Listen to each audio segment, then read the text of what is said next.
Hey everyone, welcome back.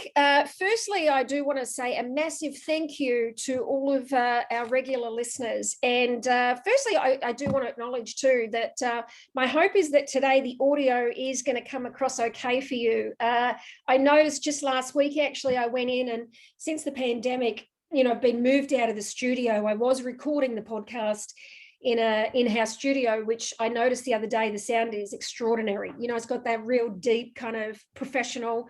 And then I noticed that when I started doing the interviews from the pandemic, we've got a very different sound. So clearly, those of you who've got a very good attention to detail, you would have picked that up. And it's chances are, given my failure this morning to manage my external inputs, we're probably going to have the same thing. But I'm going to invite you to put that aside because you will certainly hear from today's conversation. The content of today is literally going to rock your world. Today, we're going to talk about starting a movement, which from my perspective is really a way for us to disrupt what is a traditional view of being a leader and leadership in the world, and actually having people mobilize around a community and people together kind of having an impact in the world.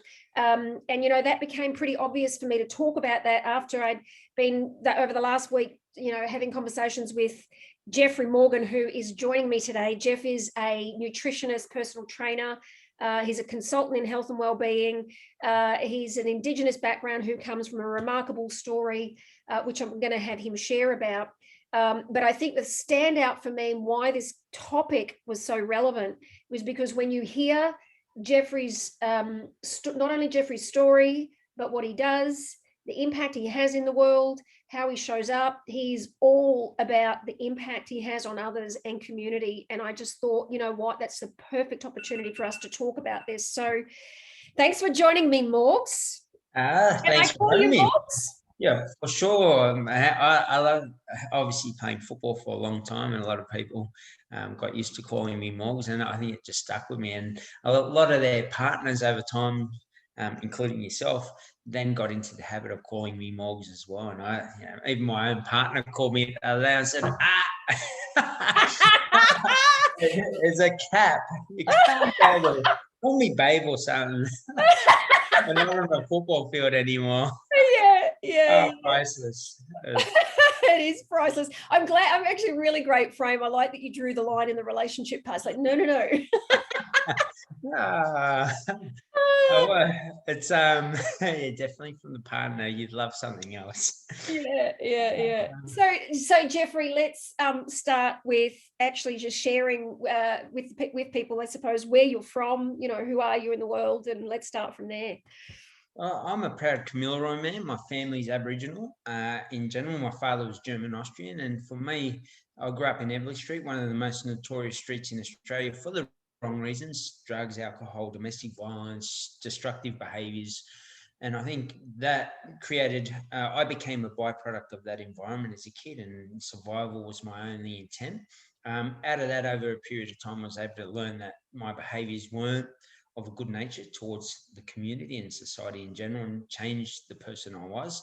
But I was very grateful for where I came from in the community and the culture, but also the values that taught me around hardship and gratitude, and how I can then inspire others to believe. I was told by a lot of people within that, I wouldn't say within the community, but looking down upon the community, that you'd never amount to anything. Was the local government, police, people of that nature. And I understand now, looking back on it, because of my behaviours, totally understand where they were coming from. But at the same time, to come from that community and hopefully inspire anybody, it doesn't mean that you have to come from hardship. But if you're going through something, starting a business up as an example, and you don't have that belief because you've never done it before, if this podcast today, you can take away the ability to achieve what you believe based around what you hear, and maybe the context of some tips and strategies and tools that roll off in this conversation, then it'd be something that I'll be glad to share on this podcast today. Yeah, I think the thing I already love, Jeffrey, about what you're saying is that relationship to the external world versus from your experience in community.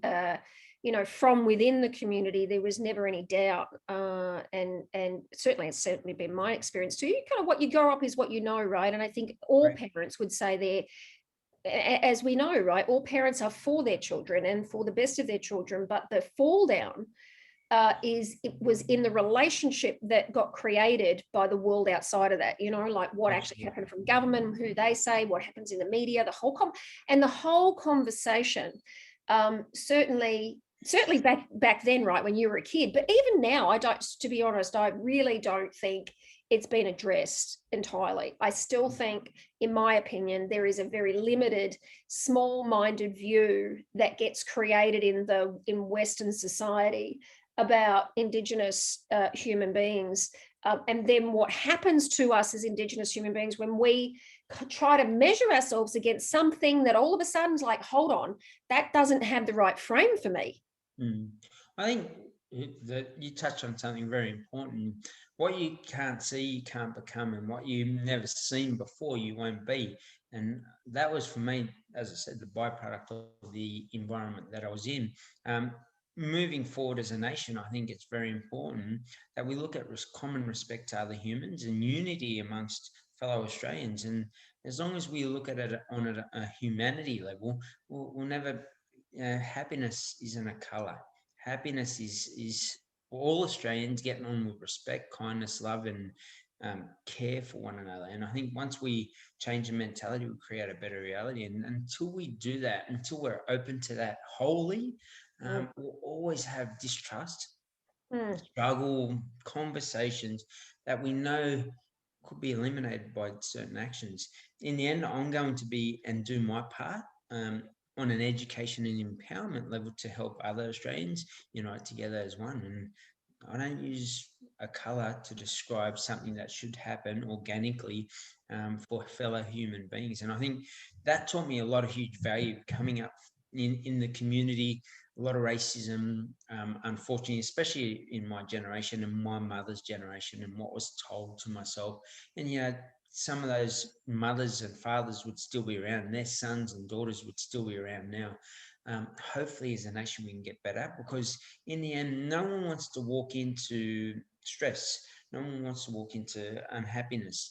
And I think every Australian deserves to be as happy as we possibly can on all levels. And I always say to people, imagine if we all lifted one another up, how good would it actually be, this country? We already have a great country and a beautiful the economy, I suppose, with COVID, but in general, we're doing really well as a country. So why not just add more value and respect to one another? And I think the kindness and happiness and love that would grow out of that, the growth and prosperity would go through the roof. So I'm positive, and I feel that we're changing and the evolution's coming, and there's now the opportunity through social media, through technology, for people to reach out and grab that information and actually empower themselves if they haven't learned it in school and it wasn't taught to themselves, to then make a sound, informed decision.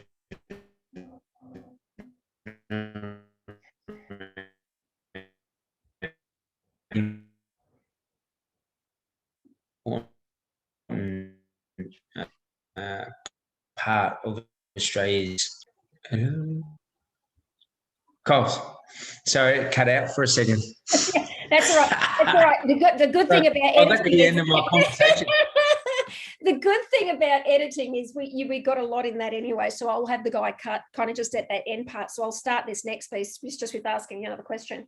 So then cool. Tell me what it is. What is so you did actually specifically mention you're going to, firstly, I will say it sounds like a very simple thing, right? To be able to lift each other up, I think sounds very simple, and one has to go, well, then why doesn't something simply like that happen? But rather than get into that conversation, let's come back to the one about your thing, the thing that you're doing out there to really enable others. And let's just talk about specifically what it is that you are doing.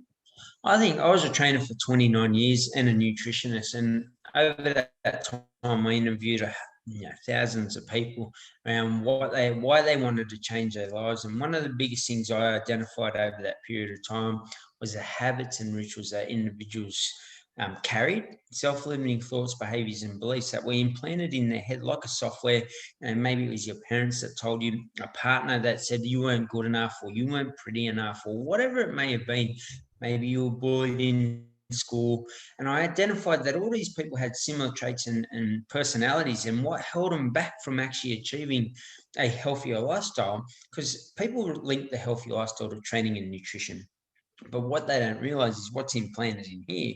You have great intention. I'm going to, New Year's resolution as example. I'm going to lose 10 kilos this year. They start off, but what happens? You're not empowered or educated around what steps you actually need to take. How do I join a gym? Where at?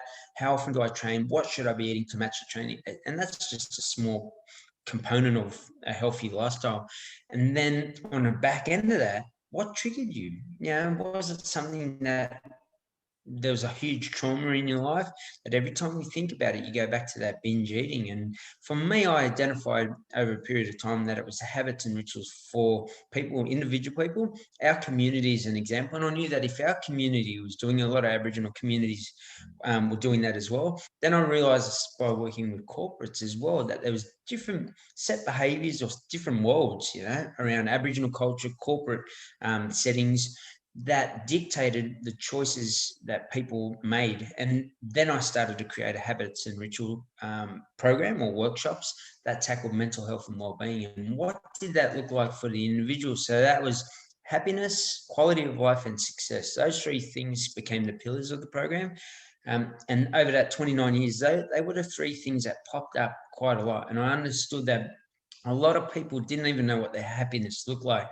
How are you ever going to tick that off? And recent studies now of older people are showing they don't regret that they cheated on their partner, or their business failed, or they did something wrong by that person, they borrowed money off that person, never paid them. They regret the things that they never did in their life. And a lot of them get to it and say, I just went through life work, and they felt like they never did any, travel to a particular place overseas, create the business that they wanted to, because of that self-limiting thought, behavior, and belief. So the program is really about it became very diverse: schools, juvenile justice, adult jails, corporate health and wellbeing, Aboriginal communities, the wider community, and it just tapped into the individual and made sure they ticked off those three boxes. And that little cog within a machine, whether it was at a corporate level, then went to a whole new level because that person was happy. And I think COVID's highlighted that even more in the sense of people working from home now get to listen to their own music, as an example, jump up, have a coffee and not feel bad about things.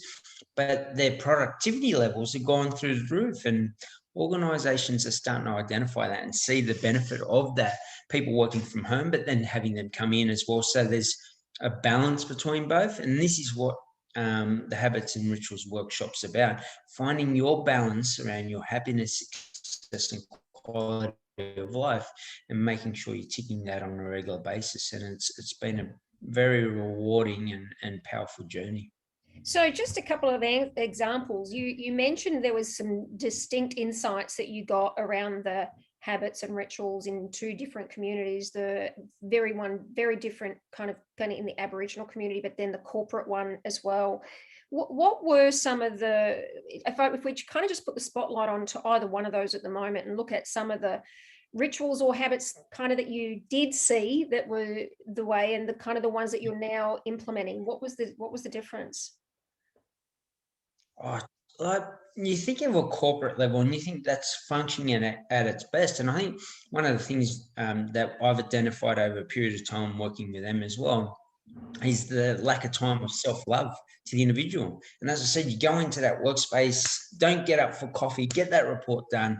And it became very destructive to the individual's mental health, because all you're doing is coming in, there's that expectation, knock that report. It's all like you in peak hour traffic throughout that whole day, versus the Aboriginal community and the destructive behaviours where they, as an Aboriginal person, we're very grateful for Mother Earth and everything simple. And I think that if you can then transition that into the corporate and say, hey, what's that look like for yourself? People go, I don't even know. I'm too busy. I don't have time for that. And to be able to then I shouldn't transfer laugh. that over. Oh, absolutely. Because So people go, I don't have time to train. And I say, what if your health, one of my favorite sayings is make food your medicine before medicine becomes your food. And I think people don't realize the impact that it has on their mental health by just constantly driving their car at full pace and never servicing that car, never changing the tires. That car's going to blow out at some point. And that's the biggest thing. The blowout that I've seen with the corporates was their mental health. On this side, it was still the mental health, but it was the destructive behaviors. So what was the high performance behaviors I could take across to here and still respect culture? And what was the culture aspects that I could take across here and still obviously help the individual perform at a high level, but understand a lot about themselves as an individual and make that cog in the machine fire at its best.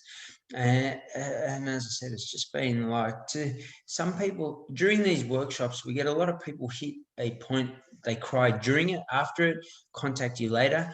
And it's because we're tapping into trauma, but we're also making sure we get the person to understand the difference between living and existing. They write that out. And then I said, now you answer the question. They go, I've just been existing. I said, now start to tick off boxes around this in general and put that into your weekly planner and make sure that becomes a huge part of your existence and watch your life go to a whole new level. And as I said before, what you can't see, you can't be. And unfortunately, a lot of people just get caught up in the grind of life. And by the time they're whatever age it may be, they look back on it and say, I wish I traveled to Greece. I wish I'd started a business. Do it today. Write it out, write your vision, put it up on your fridge, tick it off every single day, and make sure that your happiness, success, and quality of life. Anyone that watches this, write out those 3 things for yourself. On the back end of that, I'll get them to write out what they're passionate about, because your passion usually will form your business, and then 10 things you've always wanted to do. Put that into your weekly planner and tick that box off on a regular basis. But if you are going to do that, start it off with your weekly planner currently now. Write that out. And most people just jump up, go to work, cook dinner, jump up, go to work, cook dinner. And you say, what's your happiness look like? Is that your happiness? Some people work in their passion, childcare, and that's awesome. Some people do things on a crazy level, maybe sort of plumbing as an example, but they love it. I know that's their life. And I think if you're not living your life around your own happiness, then you're not truly living. You're just existing. yeah, absolutely. So it kind of, you've clearly got a lot of passion for what you do. You just you just mentioned the word passion, right? What makes you, again, and you've been doing this for what, 29 years, did you say? Correct. Yeah, right. So Since I was 18. since you, wow. So what is it that makes you so passionate about this? See, growing up in Redfern, that was one of the most grateful things or experiences I've been through. To sleep on a bed in a house, or in a house with 13 people with 3 beds in it. Often I'd sleep with my head on the side of the bed on a line floor, and then seeing the health issues within our community and people dying off, whether it was drug use and people overdosing, whether it was lifestyle choices, drinking, whether it was mental health aspects from the trauma, and the huge stress and impact it was having on our community.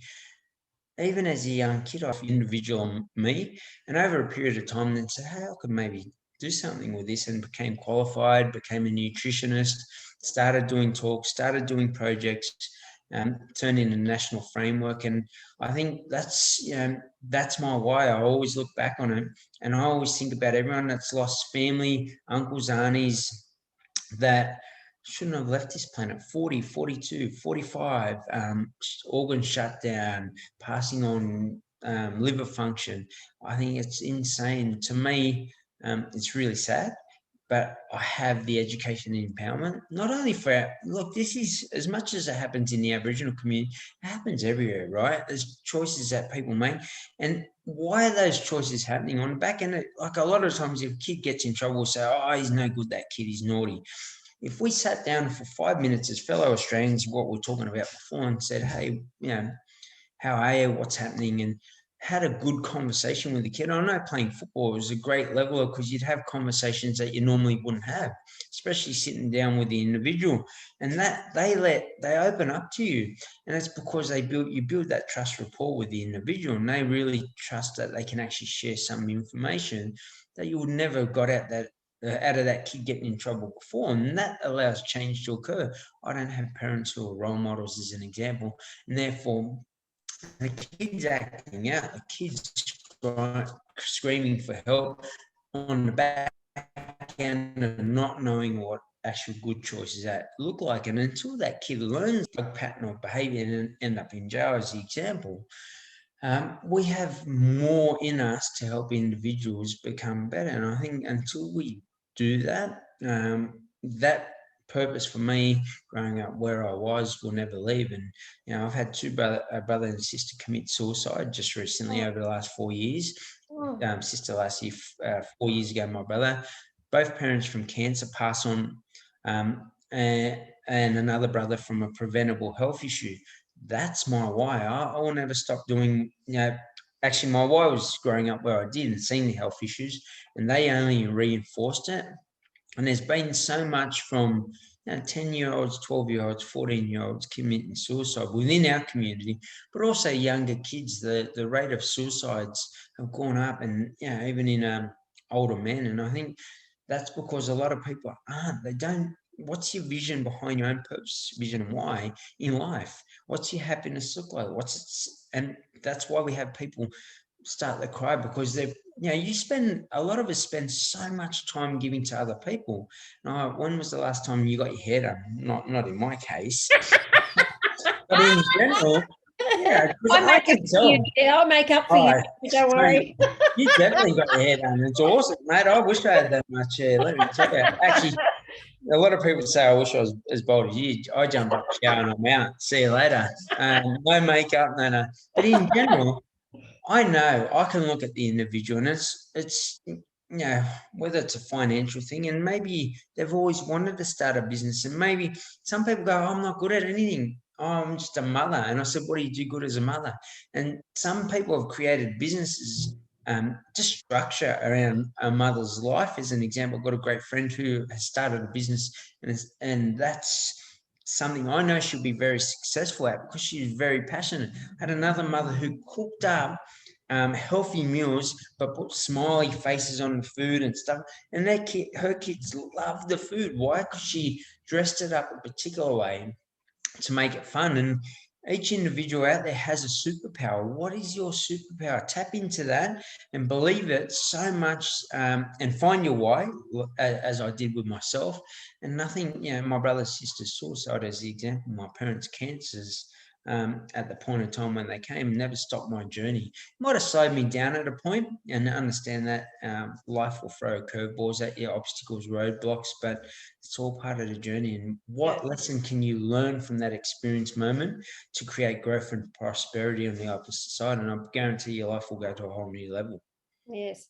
Well, firstly, given that we've just talked about so much, there's a whole world in what you just shared, and I just definitely want to put the spotlight on where you ended as well on that, about the finding what it is for you on three areas really that you pointed to. One is really finding the why for yourself, right.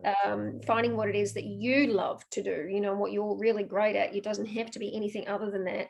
And then having some vision. But so firstly, just in the fact that you acknowledge that, I'm very sorry for your loss with your brother and your sister and your parents. We've got a young member in our family at the moment who's just been hospitalized for attempted suicide. So it's very, very close to home. And then you did mention the older one. I had a very close friend of mine, 40 early 40s male, had committed suicide in 2014. And on that exact same day, Jeffrey, my husband, who you know well, had come home that night. It was our son, it was William's seventh birthday at the time. I'd gotten to work and got this email. I'd mistakenly thought it was actually this guy coming back to work with us, but as soon as I read to the second line and discovered that he'd taken his life, And so I went home that night, walked in the door, had a glass of wine to celebrate my son's birthday, having to park my own stuff, right, to be there for my son. And the next minute, I'm sitting there with Michael, and Michael's tearing up, and I'm like, what's going on? And that very day, his business went into administration, and he had finances take over the company. Like, he was beside himself. And honestly, Jeffrey, the only thing I could think in that moment was how afraid I was of him then taking his life because of what I dealt with. The guy that we knew was the same age as Michael, right? So I do think so first, I just wanted to acknowledge that and say, I really get it. And you are spot on. It's not just in our community. It's just not in the Aboriginal community. It is everywhere. Suicide statistics and mental health. Let's just not even go the mental health route right now, right? That in itself is, diabolical. But specifically the issue of suicide, we think we're kind of, what is that saying where you think it's kind of, you're invincible? We live like it's so paradoxical, because in one aspect, and you also did allude to this, one instance, we live our life like there's tomorrow. Like we can put off the thing that because someday, one day we'll get to it, but that's regret. But then at the same time, we live like we're friggin' invincible, when the truth of the matter is, if we keep going down this path, there is an inevitable, heart attack, or you just, it's Absolutely. such a fine line to manage. Yeah, like your decisions in life will dictate the length of your life, and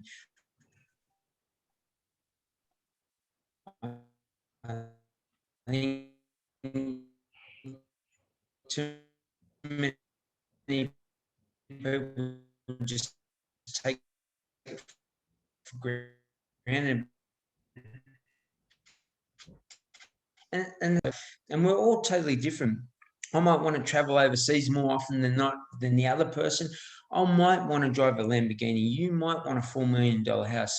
The next person might just want to walk their dog down the beach on the dole. Now, I'm not promoting that, but if that was that person's happiness and they're living in it, good luck. Best wishes. And I think that's where society now, we get to a point, and people, especially around 40s, I see it a lot now, they just feel that they don't have anything in life. And if something happens to them on the back end of that, then it just adds layers to their thought process. And we see the actions on the back end of that. And I think once you identify some purpose, vision, and why behind your life, you actually have a reason to live. And if it's around your own importance rather than my business or my life, and we live so much trying to please other people. We live within a title. You're a graphic designer. Who are you, Jeffrey Morgan? And people say, oh, I'm a graphic designer, or whatever it is. I'm a health and wellbeing expert.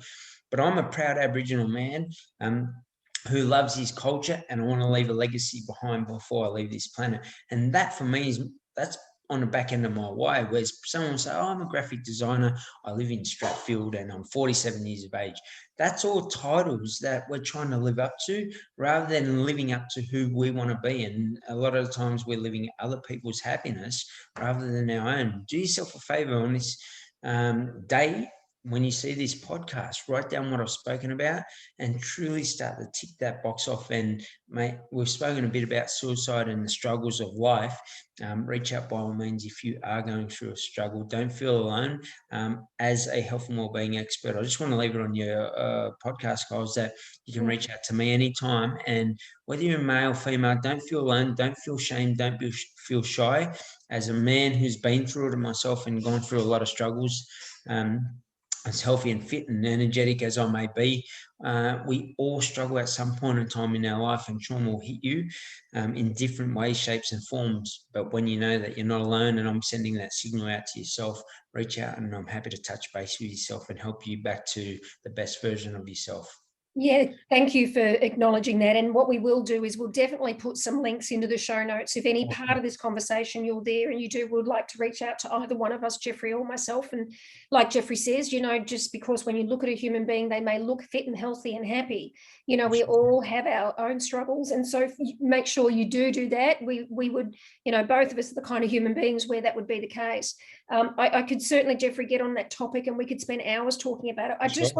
I want to bring back the conversation to where I started at the beginning, which was I think one of the things that's really very needed in the world is more people like yourself. And I really resonated with that.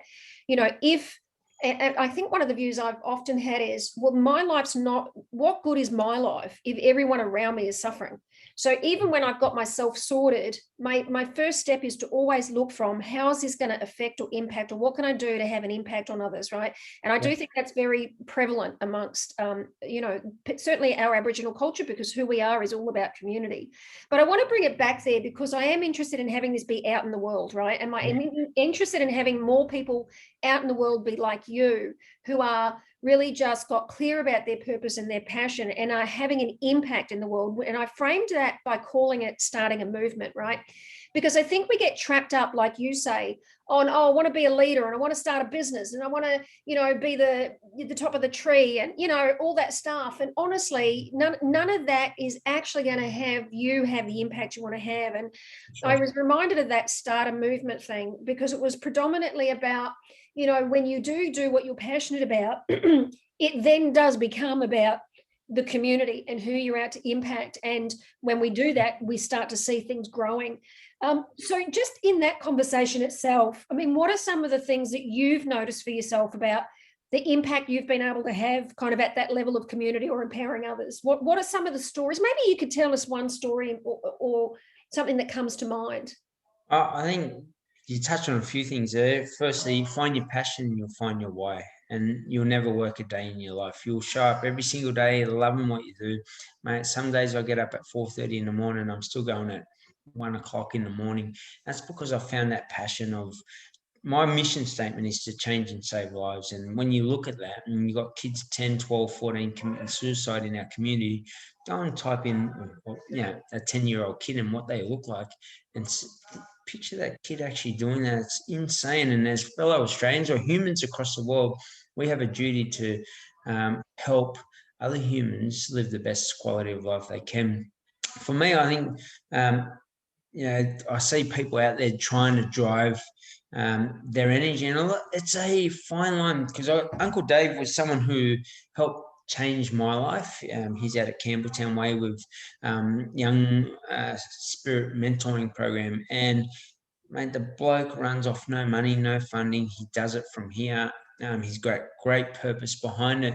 And I think that someone like him on the back end of what I'm already doing and him having the impact that he did in a community that was very destructive, saying, hey, you've got huge potential. Here's what we think you can do.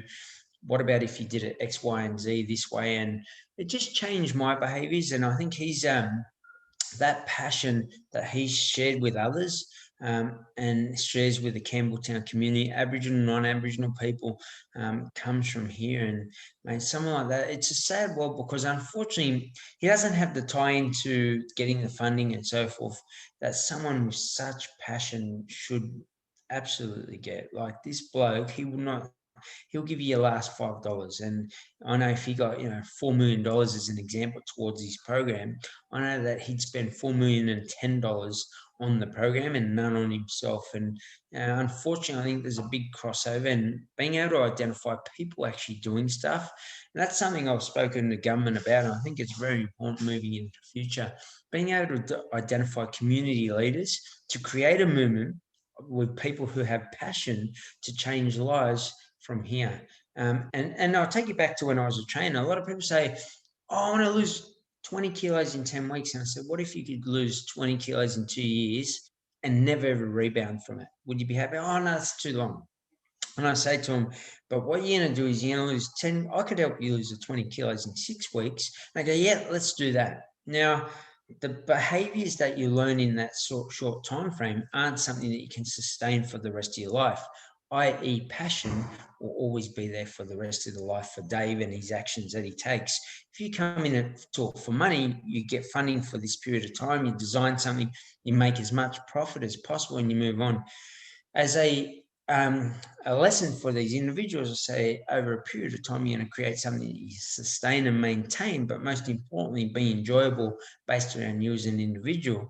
And you won't rebound. In 5 years from now, you'll still be on those vicious cycles of trying this diet, trying that diet, and so forth. And over a period of time, was able to change the habits and rituals ingrained in the behavior and thought and belief that they needed to do a 6 or 10 week shred to get themselves to a position. And they then created, as a byproduct of the actions, over a 2-year period, they ended up with a bikini body or the leanest version of themselves. And I use the structure of our ancestors: eat as much fresh foods as possible. Hunters and gatherers create as much movement based around what you like to do, not me. That created a healthier lifestyle for anyone that came into the program. But ultimately, when you transfer it across and you look at both, the byproduct of Dave's actions creates a healthier community, a belief within that community. And I think that's the most important thing. Don't get caught up in looking at what you can make of something, but more so the difference you can make. And as a byproduct of those actions, you end up with probably the money, the body, or whatever it is that you wanted originally. When your focus is on that one thing and it's not of substance, people see through it. And over a period of time, I've been able to work with a lot of people because they know that passion is always there. Well, and I like that what you landed on, when you focus on that, doing what you love and what you're passionate about and the impact, and when you do focus on all those things, ironically, all the various forms of accolades or whatever they are come, you start to make money. It's the irony of that. And it's a perfect opportunity for me to shout out at the same time about one that I'm sure was probably not on your radar when you started out on this mission, was that you're now an ambassador. You have some role with, I don't want to get it wrong. So why don't you tell me what it is? Oh, God forbid if I say the wrong thing here. So yeah, I've got a lot of ambassador roles, but like there's so many different things. And I think as an Aboriginal person, they're doing a study on Mai Kauai, who's doing a study on Aboriginal health and the longitude study over a 5-year period. And that's just to understand the choices we're making as Aboriginal people. And and there's so many other ambassador roles that I help people with or organisations with. And I think for me, the actions I took, I never wanted to. I don't care, mate. I just sat with a movie maker who said, "Hey, mate, I'd love to tell your story this morning," and he said, "The reason why I want to share your story, and I'd be happy to do that, is because of who you are and the passion that you have, rather than me saying, hey, what can I make of how much am I going to pay for it? I just want to share that story so someone who they could be at a corporate level, doesn't believe that they can achieve what they want to achieve, actually takes a step to create the action that they want and bring more happiness, success to improve their quality of life." And for me, that's always been the journey. It's just about the empowerment towards others. And yeah, there's been accolades and yeah, you make money. Mate, if I could do this and live comfortably and my bills were paid, and so I'd just do it forever because I've found my passion, my why's behind it. And that's what I pass on in this podcast. Find it. It's so important. Is it sewing for you? Like, you look at these young kids now on TikTok, they're making millions of dollars being crazy or stupid, right?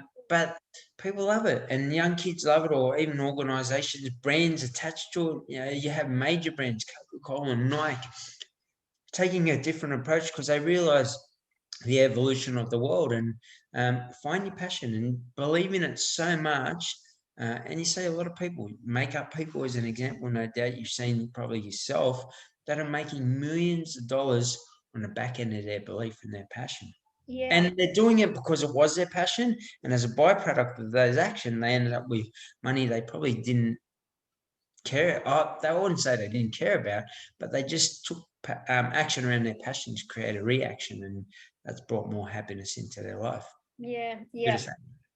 So just a couple of questions, quick ones to finish up. I'm surprised when we never ever talked about anything to do in your rugby journey, nor did we talk about anything to do with your new position. I don't know if you call it an position or ambassador role with, is it one of the supermarket chains that are you now the first Indigenous? I will be, but we won't say who it is because we're going to keep that one under wraps.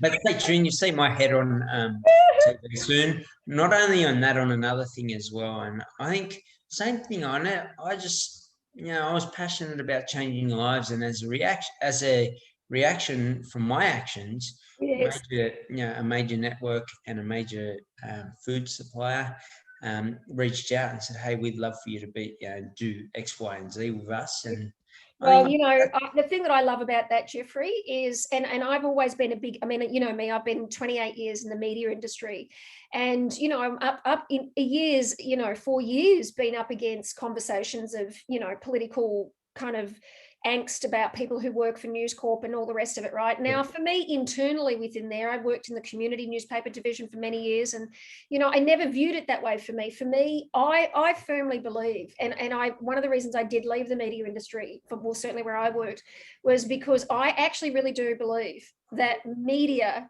there is an opportunity to have the impact you really can and want to have. And absolutely. when you share that with me about the network and the retail, like the food supplier, all that's present, I think, and certainly what can come through in your passion, is it's just another opportunity for you to have the impact that you really want to have, right? Absolutely. Yeah. Absolutely. And on the back end of that, I just did what I did, and people go, "I want to get to where you want to get to." I said, "Find your own passion." People go, "I'm going to become a trainer now because you seem to be successful." And I'm like, "But is that your passion?" And I've mentored a lot of trainers over the years, and I was mentor to a lot of major gyms. I was head educator, and what I actually spoke to a lot of trainers about is, "What did you get into this industry for?" And they go, "Oh, I heard it was good money." Straight away from me, I said, "Hey, if you shift that to changing and inspiring other people, empowering other people to good health, the actions that you want on this side around money will actually happen as well." And Yeah. I'd see the difference between those that said, stuff you, I don't know, I'll do my own journey. And I was like, "Oh, whatever, cool. Each to their own, be you, do you." And I'd see them struggle because it was all about money. And when the money didn't come in, they didn't come into the gym. How are you ever going to attract clients? Or for me, I'd go up and say, "Hey, how's your day?" "Oh, you look like you're stuck on this machine." And I'd show them and I'd walk off, right? And what do you think that individual did next time? "Hey, Jeff, I'm wondering if you did personal training." "Yeah, of course, man." And the conversation grew from there because I had great intent for the individual to actually change. And I'd go in and say, "Hey, what are you doing today?" "Oh, legs." "Let me just check your form on the squat." And out of that, just doing actions around what I was passionate about, created a lot of business for myself. And I started like that early on, and that became a behavior for myself over a period of time. And that I passed on to other trainers. And you'd see the polar opposite between those that went into it for money and those that went into it for passion. Mind you, those that went into money, there's a huge drop off in the personal training industry. And that's because people don't make enough money as quickly as they thought they would, because their passion isn't there. They just went in thinking, "Here's a good way to make money. Do yourself a favor, find your passion." Like I said, it could be a YouTube channel around sewing. And you get on and you're like, "What? That person's making that off that?" But guess what? People are tapping in. They love sewing and they know how to sew a particular way. When you find your passion, you find your why, you'll never stop working. And as a byproduct of that, your accolades, your financials, and everything else, just your happiness behind your actions, you will live a better quality of life, guaranteed. Yeah.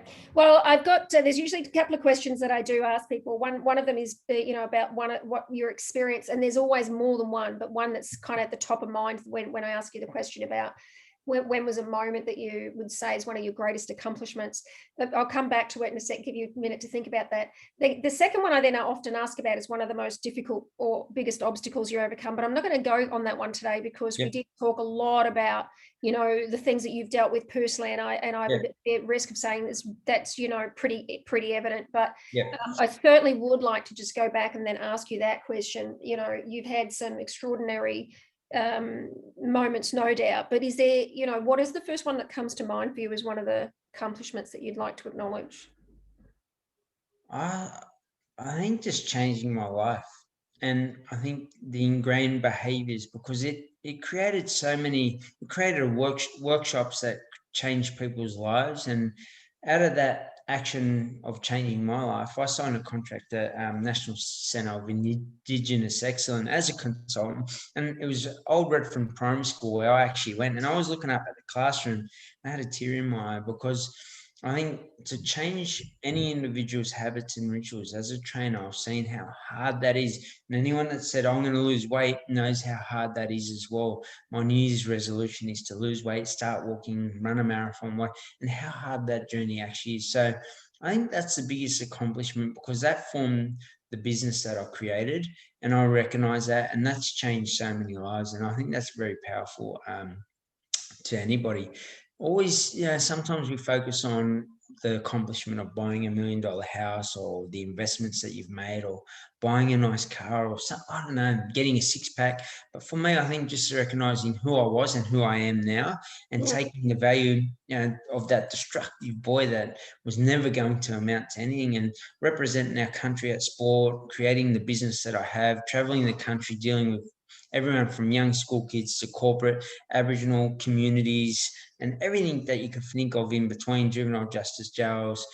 I think it's just very powerful on the back end of what was said in this side, to then create a new pathway in this side. And as I said at the start, if you can believe and achieve based on my journey yourself out of this podcast, and go out and do it. And the biggest thing I'd say to yourself, consistency, show up day in, day out, and apply whatever you're doing. Have a to-do list around your own business, your life, or whatever it may be, and tick that shit, excuse the language, off every single day. Because I promise you, man, I live in so much energy from, it's constantly adding to my own bank account, the deposits I'm making to myself around my health, my happiness, my quality of life, my success. And who do you think's around me? Everyone that's on that same journey. And who do you sort of touched on it before. It's almost like a trawler net. I throw it off the back. I'm the trawler, and I'm pulling in everything that I want into my life, and it's coming in. As I wind it up, there's tons and tons of fish, and each fish represents happiness, success, quality of life, good friends, family, good times. Do yourself a favor, know what that looks like, because it's like setting out to New Zealand and not having on a sailing boat, and not having a GPS on that boat. You're sailing out to a wide open sea, and you'll get there at some point, but you just go a long, long way and waste a lot of your life, maybe with a lot of regret on that journey as well. Do yourself a favor, jump on your own boat. What's your life look like from A to B, from when you were born to when you die? Create every bit of action around the success, happiness, and quality of life that you want in it. And I promise the only thing you get out of this positive outcomes. I tell you what, Jeffrey, I am, I think you've rubbed up on my son, my youngest one. Oh, it was awesome. And it's like, Harrison's a real, just show up. Oh, Harrison, yeah. But I think I'm like, after you and I spending just this little time together, I don't see that there's going to be much holding me back from making sure that they make it on Saturday mornings for their where do you need to be? I don't care if you exercise or not. You just show up, and you can just sit and absorb the energy from from Jeffrey. I don't care.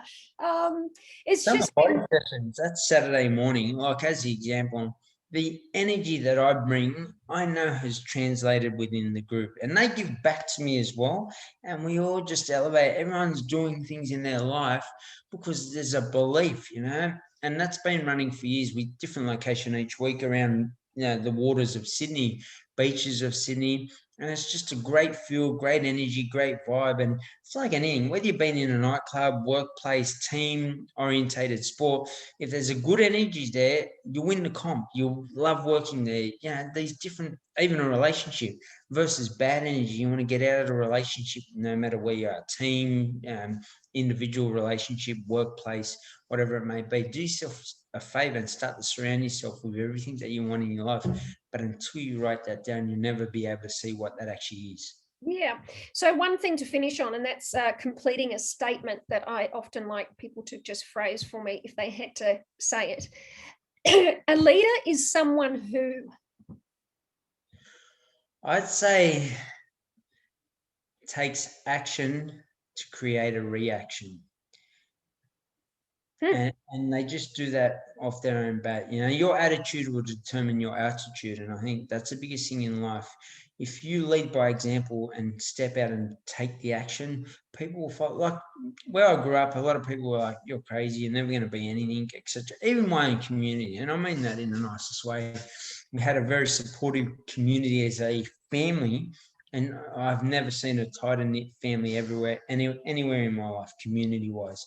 But I think, a leader is someone who can take action, and you'll get hit.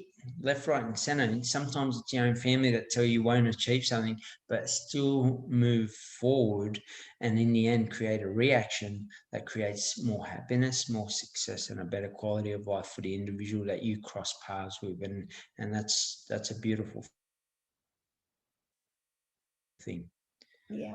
Well, thanks for joining me. It's been an absolute pleasure. There's so much to unpack in what you've shared. I can't wait to really just not only just get this out, but also to highlight some of the real key things that showed up consistently around vision, around the action. It's just some real gold. So thanks for taking the time out today, Jeffrey. And yeah, we'll look forward to the news that comes out sometime soon. Absolutely. Thanks for having me. And honestly, just a couple of things. If anyone got triggered by anything, if you're ever going through a hard time, reach out to us both. And by all means, whatever you believe, you'll achieve. You just got to make sure that you don't listen to the outside world. You control you, and you control your own happiness. Don't let anybody else control that, and make sure you're doing more for yourself than you are your work or anybody else. Yeah. Thanks, Jeff.